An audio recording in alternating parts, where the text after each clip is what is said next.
This reading is by the poet David White on vulnerability. Vulnerability is not a weakness, a passing indisposition, or something we can arrange to do without. Vulnerability is not a choice. Vulnerability is the underlying, ever-present, and abiding undercurrent of our natural state. To run from vulnerability is to run from the essence of our nature. The attempt to be invulnerable is the vain attempt to become something we are not, and most especially, to close off our understanding of the grief of others. More seriously, in refusing our vulnerability, we refuse to help. We refuse the help needed at every turn of our existence and immobilize the essential tidal and conversational foundations of our identity. The only choice we have as we mature is how we inhabit our vulnerability, how we become larger and more courageous and more compassionate through our intimacy with disappearance. Our choice is to inhabit vulnerability as generous citizens of loss, robustly and fully, or conversely as misers and complainers, reluctant and fearful, always at the gates of existence, but never bravely and completely attempting to enter, never wanting to risk ourselves, never walking fully through the door.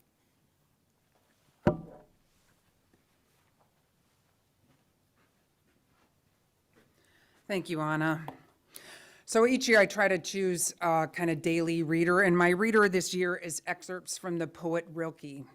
And I have to admit that some of them kind of go right over my head. I feel like they're so abstract that sometimes I can't even grasp what he's pointing at. But this past week, I turned the page and I read this reading. It made me pause, and I've read it a couple times since with this thought of vulnerability in the back of my mind. Rilke says, if we imagine ourselves being in a room of any size, it seems that most of us only know a single corner of that room, a spot by the window, a narrow strip from which we keep walking back and forth. That gives a kind of security, but isn't insecurity with all its dangers so much more human? We're not prisoners of that room. It seems to me that we can really become prisoners of our own room. We can get stuck in a single corner or a spot by the window or a narrow strip of which we just keep walking back and forth. We are, after all, creatures of our own habit, and over these years of COVID and separating ourselves from one another, I think it's really exacerbated this sense of being prisoner of this room. Rilke says that staying in our own private place gives us this sense of security, and it's true, right? It's true, but isn't insecurity with all its dangers much more human? When I read that sentence and I thought of vulnerability, I kind of realized that his passage was written in 1903. So who knows what insecurity meant in 1903? So I thought, to me, it really does point to vulnerability. So I kind of changed the passage in my head and I tried, if we imagine being in a room of any size, it seems that most of us only know a corner of that room, a spot by the window, this narrow strip, this groove we're in that we just keep walking back and forth. And this gives us emotional safety, but isn't vulnerability with all its dangers so much more human? We aren't prisoners of that room. Brene Brown, in her book, Daring Greatly, she studied the topic of vulnerability, and she writes that vulnerability is where courage and fear meet. She says vulnerability is the path to connection and growth, and courage is the light that helps us travel that path. So what if we had a flashlight of courage to shine beyond the walls of those rooms of our lives? How might we live differently? I read a beautiful shared sermon by Reverend Dr. Jan Carlson Bowl and Charlene Carezla. They shared stories from different segments of their lives, I'm sure we all could, that sort of demonstrated a vulnerability. And at the end of each little section, they named a vulnerability. So we all have times during our lives when we can remember whether it's like that surge of adrenaline as we did something or we shared something that felt vulnerable, Or even those chapters in our lives when we look back and we realize that we were just in a really tender, vulnerable place. Times when the outcome was unknown, but the path was illuminated with courage. So this is the list of what they came up with at the end of those little sharings, descriptions of vulnerability. Vulnerability is risk. Vulnerability is hope. Vulnerability is courage. Vulnerability is raw and uncomfortable exposure. Vulnerability births life. Vulnerability is being terrified and knowing I can't fix this. Vulnerability is surrender. Vulnerability is in every day. It's in the giggle of a son, in the communication of the daughter, in the way the sunlight energizes them or turns walks into adventures. Vulnerability is sinking in.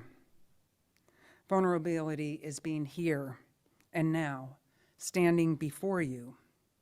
Vulnerability is uncertainty, risk, exposure, and knowingly choosing to enter in. Vulnerability is yes, when no shouts from our comfort zone. Vulnerability is being wholly alive. I've heard it said that we come to church to practice being the people that we want to be in the world. And we come to practice being in this kind of community because so that we can be the community we want to have exist in the world. So the vulnerability that I'm talking about today happens in relationship, one-on-one, in small groups, in larger communities like this. The depths of one's relationship can be measured by how willing we are to be vulnerable with one another. How often we take that leap of faith when we expose ourselves. Hopefully, here, you find that when you do so, you are held in acceptance and support and love. So this is one of my favorite lines by Brené Brown. She said, "Vulnerability is the last thing I want you to see in me, but it's the first thing I look for in you." That bears repeating. Vulnerability is the last thing I want you to see in me, but it's the first thing I look for in you. In order to be a community we want to be, we need to be willing to create spaces where it's safe to be and see vulnerability. And just this past week, I saw numerous times when I witnessed what I would call sacred moments of beloved vulnerability. We can start with last Sunday's service. Each week, we take time in our service to share our joys and sorrows with one another. I want you to note that this is kind of a radical move in our society to stand up. Some of you know people, some of you don't know people well, and yet you share these little snippets of your life, these little pieces that are vulnerable. We are kind of taught in our society, like, you don't actually expose yourself. You don't air your dirty laundry. So, we are going against tapes that have been given to us by standing up and courageously saying you returned to work and how it felt to feel comfortable there. Many of us were taught that if we acknowledge something less perfect about ourselves, we will be judged. We won't be accepted. We won't get a promotion. We won't be loved. Shame is waiting right around the corner whenever we feel that racing of our hearts and the need to share or say something that might need us to let our guard down. But here in our services and in small groups and even in meetings, when we start with a check-in and we are invited to let our guard down, it happens often here. I think of the opening words by Rebecca Edmondson Lang that we sometimes read at the beginning of the service. To me, it feels kind of like a vulnerability anthem.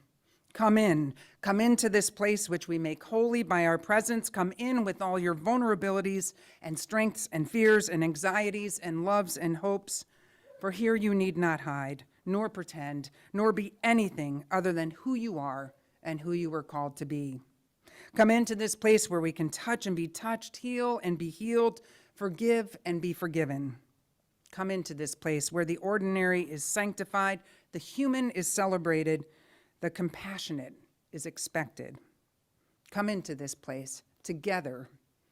Together we make it a holy place. So in this holy place, we are invited to share reflections in our lives that go beyond when somebody says, "Hey, how are you?" And you say, "Fine," right? After each service on Sunday, but not today because we're going to be eating cake, we have a circle in the back of the room, and it's Janice facilitates the same kind of thing online where we share a sparklet from the service, something that sort of caught us that we're thinking about. And when we do a check-in with the question about how is your spirit? And each week in that circle, we are honored to get a window into the thoughts and spirits of others. What I love is that people share for real. Honestly, they go beyond the surface, and each time we learn more and more about each other, and we come to recognize ourselves in the stories of others. I also ran 2 small groups this week. I can look out and see some of you who were in them. One of them is a Soul Matters group where we reflect on the theme of each month, and the other is a book group based on a text called Trusting Change, which was written by a UU minister, Karen Herring.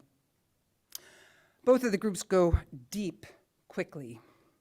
People showed up this week without any armor, open to honest conversation. During one group, we stopped several times, and we just let the silence hold us in the truths that were spoken, that needed time to settle, to be held in our hearts, to be witnessed at a deep and abiding level. When I think of life kind of beyond this congregation, I rarely experience such times, particularly in a group, maybe one-on-one, but rarely in a group. The pace and the form of conversation out there is different. Here, together, we find ways to pause, to invite, to listen deeply, and to create environments where we can come with all our vulnerabilities and strengths, fears and anxieties, and loves and hopes. Because here we don't have to hide, and we don't have to pretend, and we don't have to be anything other than who we are and who we are called to be. And that changes over time. It changes during seasons. Even last night. Earlier in the week, I had asked Polly to be a service leader. She said she isn't great reading in public, and she declined. Then last night at the coffee house, she came up front and she talked about the theme of vulnerability. And after giving us a rather simple and brilliant description of Confucianism and Taoism, she read a passage from the Tao Te Ching. She read actually the same passage with 2 different translations. I sat with my eyes closed, just taking in the ancient wisdom and hearing Polly read it in such a way that the words came alive and the message rang true. She wasn't the only person practicing vulnerability last night. Every performer who got up in front of us or performed online were willing to show up unpolished, often with a few stinker chords, often so tenderly, exhibiting the joy that comes from being willing to risk and be vulnerable with others. I seriously just smile thinking of it. Reth Seft Carrier Ladd says, we are drawn to vulnerability. We label it authenticity, being real, being fully present. When someone shares vulnerability in a healthy, grounded way, it is appealing. And yet so often it's hard for us to go there ourselves. The tricky part is we human beings crave a sense of connection. And so if we're overly cautious with our own vulnerability, we can end up feeling even further away and disconnected than we'd like. We really so easily can wall off our vulnerability. Even that although that walling off keeps us safe and private, it can also keep us feeling separate and alone and unknown. We humans need more than that to truly flourish. The question is, the spiritual or sacred question is, how are you going to choose to live in relation to your own vulnerability? Ultimately, we create our own lives, and those lives thrive when they are open to relationships and community. So today, we celebrate those among us who are willing to take the vulnerable step of showing up to a place they had not been before on a Sunday morning. We were all newcomers once. wondering if this may be the place where we can celebrate and actively examine faith and challenge one another with loving kindness to be those best selves we kind of want to be part of a community that's trying to work for a flourishing world. Each of you here today are part of this beloved community, and my prayer is that you keep showing up as authentic, vulnerable people, because it's in that sacred place that our values that are behind us, that mindful interdependence, that authentic curiosity, and that courageous love that shines its way on our path thrives. May it be so, and amen. Go, Matilda! This month, our social action collection is for SACA, the Southern Anoka Community Assistance. We have been long-term partners with SACA. SACA, thank you. Supporting, I was thinking there was an easier way to say that. Supporting them primarily with funds, but also with some volunteering. Just a few weeks ago, a couple of our youth from the Coming of Age group volunteered with their mentors. All proceeds, unless noted otherwise, from today's collection will go to SACA. The basket will be passed here at the Fridley Community Center. If you would like to give online because you are joining us via Zoom or you plan on donating after the service, we will share instructions on the screen. We keep the opportunity to donate to our community partner online open all month.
Our closing hymn was written by the Unitarian Universalist minister, Fred Small.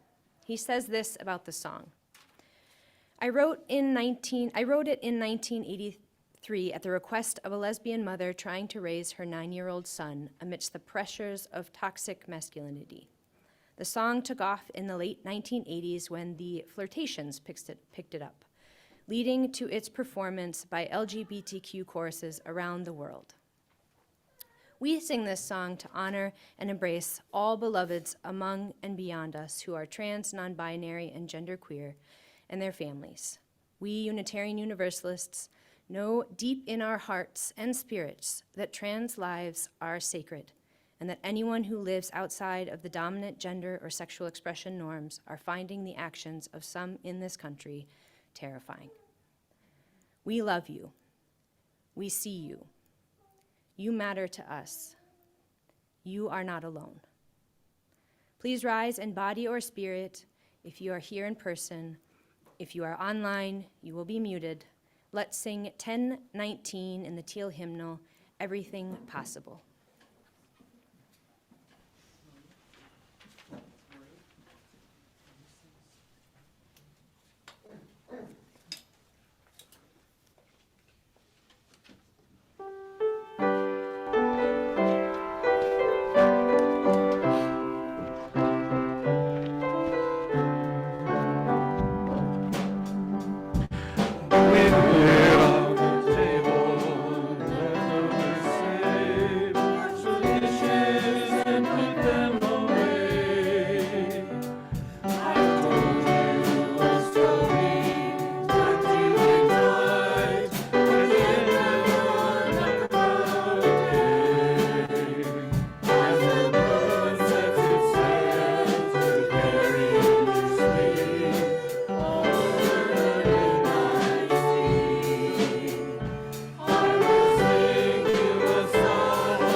I close our service today with these words by Reverend Kendall Gibbons.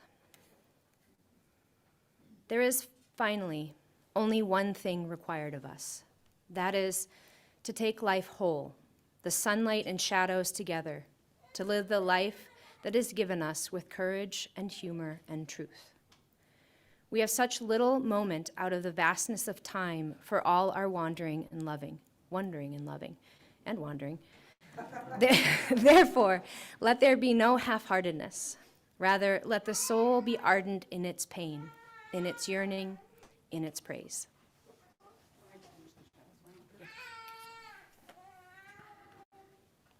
It's time that we extinguish our chalice, both here at the, Community Center and online.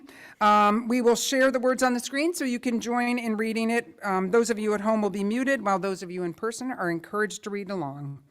We extinguish this flame, but not the light of truth, the warmth of community, or the fire of commitment.